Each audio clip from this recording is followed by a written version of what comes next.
Em resumo, para a primeira corrente, a primeira acepção de ética, olha só, pessoal, a primeira corrente doutrinária, ou seja, alguns autores, eles trabalham a ética como ramo da filosofia, estudando os princípios morais que movem a conduta humana. Tá? Então, primeiramente, essa primeira corrente de autores que estudam a ética falam, não, olha, a ética nada mais é do que um ramo, tá, da ciência da filosofia. Tá? Essa é a primeira acepção. Bom, a gente não vai levar em consideração essa primeira corrente, por quê? Porque a nossa matéria é uma matéria direcionada à administração pública e não propriamente aos estudos filosóficos, tudo bem? Então não é essa a acepção que a gente vai levar em consideração, tá? Para a nossa prova, beleza? Mas saiba, existe uma acepção dentre os autores que trabalham a ética como um ramo da filosofia, um ramo da ciência filosófica, tá? Que trabalha dentro dessa ciência a conduta humana, né? Os princípios morais, sociais, tudo bem? Bom, então vamos lá. Em resumo, segunda acepção, ética como teoria que estuda o comportamento humano e a ligação com a moral. Olha só como é lindo isso, pessoal. A gente viu que na primeira acepção é um ramo da filosofia, não é verdade? Aqui, tá? A ética é tratada como uma teoria que estuda o comportamento humano e a ligação desse comportamento com a moral, tá? Essa segunda acepção, ela também é considerada uma acepção válida, porque nesse caso ela já não inclui a ética, essa acepção não inclui a ética dentro de nenhum ramo da ciência. Trabalha a ética como apenas uma teoria do comportamento humano. Então, a palavra-chave dessa segunda acepção é a palavra teoria. Mas olha só, dentro dessa acepção, já existe um estudo ligando a ética com a moral. Já existe uma ligação do comportamento ético, tá, com as regras da moral, que a gente já estudou. Não é verdade? Claro que sim, pessoal. Aí já começa a ligação. A perfeita ligação, tá? Do comportamento daquilo que se espera, o comportamento que se espera do ser humano, comportamento que se espera do indivíduo em sociedade, ligado com os valores morais que ele desenvolveu ao longo do tempo, de acordo com a sua personalidade, de acordo com o seu desenvolvimento. Beleza? Então, essa segunda acepção você vai entender que existe. E a palavra-chave para a sua fichinha de memorização, que eu já falei para você fazer, é o mapinha mental. Qual que é a palavra? Teoria. É uma teoria essa segunda acepção. Tranquilo? Mas existe também, em resumo, uma terceira acepção. É essa que você vai entender e abraçar com todo orgulho do mundo, é essa terceira acepção. Por quê? Para essa terceira corrente de doutrinadores que interpretam a ética, melhor dizendo, a ética nada mais é do que a conduta esperada pelos indivíduos, categorias e grupos sociais. Pessoal, a ética, ela tá ligada a um grupo de pessoas, tá? Interligadas essas pessoas, obviamente, por características comuns, sejam características profissionais ou não. Como assim, professor? Pessoal, a moral, quando ela é analisada no seu sentido genérico, ou seja, aquilo que se espera de qualquer pessoa na coletividade, a gente chama isso de moral. Olha, aquela pessoa lá é uma pessoa imoral, não é verdade? Verdade. Isso daí, pessoal, é a moral genérica. É aquilo que se espera de qualquer um. A ética, dentro dessa terceira acepção, tá? É a moral dentro de um grupo interligado, ou seja, com os componentes interligados através de uma característica. Olha só, você já ouviu falar? Ética da medicina, ética do médico, ética do advogado. Pessoal, eu sou advogado. Advogado tem ética, tá? Por incrível que pareça, tem ética, tá? Alguns, às vezes, né? Força. Então, pessoal, a ética sempre está ligado dentro de um grupo. Ética do advogado, ética do médico, ética da economia. Olha só como é legal, pessoal. Alguns autores, tá? Alguns autores de direito, tá? Trabalham a ética tá? A ética que a gente está estudando aqui, dentro de certos valores específicos. Ética do justo, olha só como é legal, ética do justo, tá? Pessoal, a ideia aqui é o seguinte, você vai entender que a ética está ligada então dentro de um ramo, dentro de um grupo, e esse grupo deve seguir esses valores comuns, tá bom? Então a gente sabe que quando a ética ela é trabalhada, tá? Dentro da medicina, às vezes, né, a gente chama que a ética às vezes recebe o nome de bioética, né? A gente já viu isso daí, a bioética, tá? Quando ela é trabalhada dentro da medicina, a ética do médico, a ética do advogado, a ética do político, a política, tá? Também ela deve ser desenvolvida, desempenhada de acordo com a ética, tá bom? Então existe essa diferença, você vai guardar de acordo com essa terceira acepção, e é uma terceira acepção válida, tá? Muito válida. Tá? Existe essa diferença, então, da moral, que tem um caráter genérico, tá? Com a ética, que tem um caráter específico de uma categoria. Muito legal. Não só categoria profissional, tá? Mas existem outras categorias que têm a sua ética própria. Tá? Para você ter uma ideia, pessoal, olha como é interessante isso daqui. Tá? A ética se desenvolve, inclusive, nas relações, tá? Amorosas. Tá? É necessário, olha como é lindo o estudo da ética nessa terceira acepção. Às vezes a gente tem que analisar uma relação amorosa com ética, às vezes não sempre, tá? O namorado com a namorada. Um deve ser honesto ao outro, um deve ser justo ao outro, um deve se entregar ao outro. Isso daí é a ética do amor, tá? Pessoal, ética da política, ética das relações de amizade, também está ligado com o amor. Tá? Então essa ética ela está fixada, está englobada dentro de uma categoria. Guarde isso.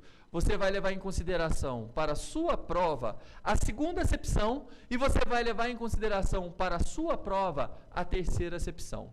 A primeira acepção, que trata da ética como um ramo da filosofia, a gente não vai adotar, a não ser que seja uma prova, melhor dizendo, que tenha a matéria filosofia. Se não tiver filosofia, pessoal, a ética é tratada na segunda e na terceira acepção. Para a nossa prova, segunda e terceira acepção. Tá bom? Ética como teoria, ética como conduta esperada dos indivíduos dentro de determinado grupo. Beleza? Gênese da ética. Pessoal, a ética, ela tem a gênese, né, dentro do ser humano, tá? Ela nasce, tá, dentro do comportamento humano. Assim, a gente viu, da mesma forma que a moral ela é interna, subjetiva, unilateral, não é verdade? A gente já trabalhou isso. A ética é a mesma coisa. Não existe ética coletiva, tá? Não existe ética coletiva, ela parte, tá, internamente do comportamento humano.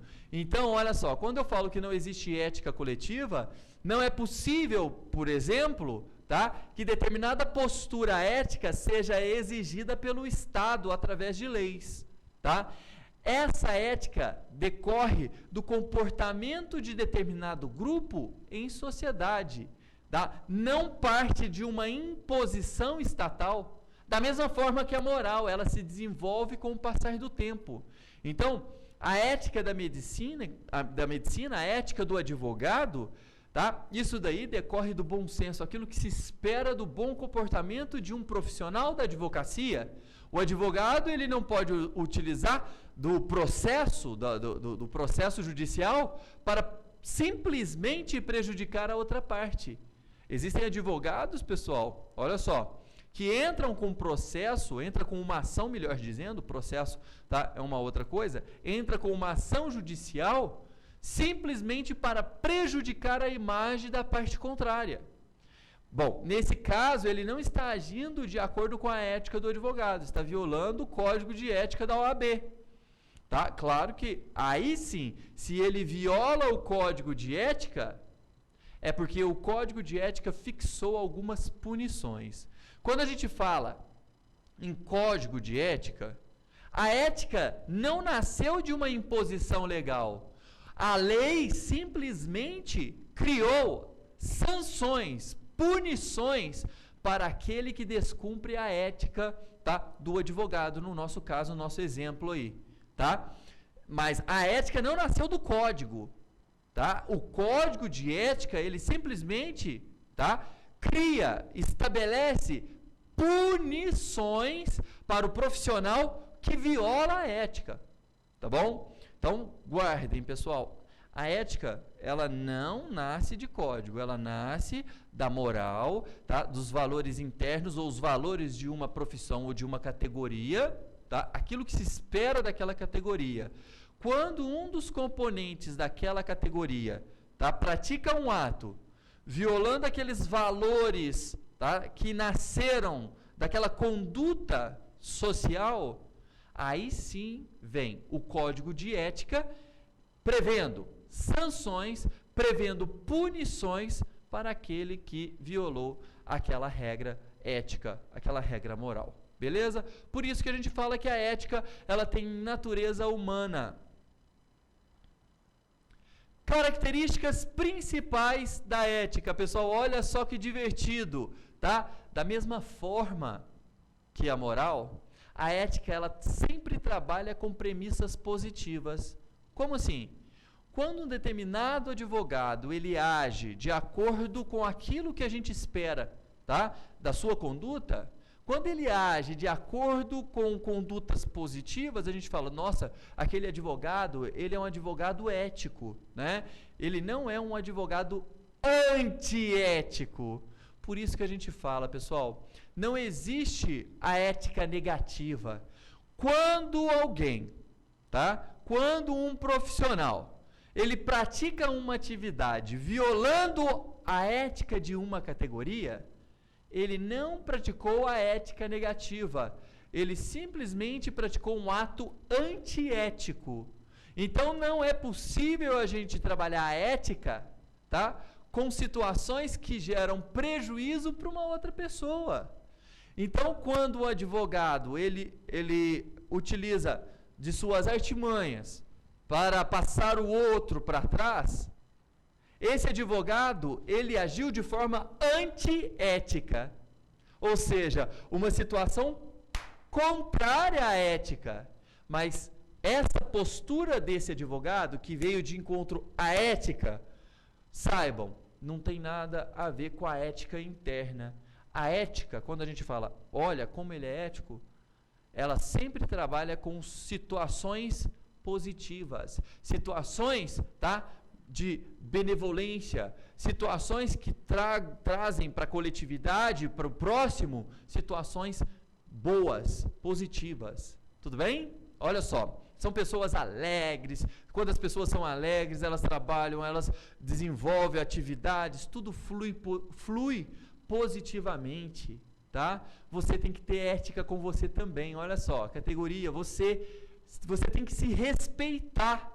Isso é a ética. Tá? Quando você respeita o seu colega. Na administração pública, você vai respeitar o seu colega, tá? Você vai respeitar o servidor que está dentro do seu órgão, do seu departamento, da sua entidade, e se você fizer isso, você está sendo ético.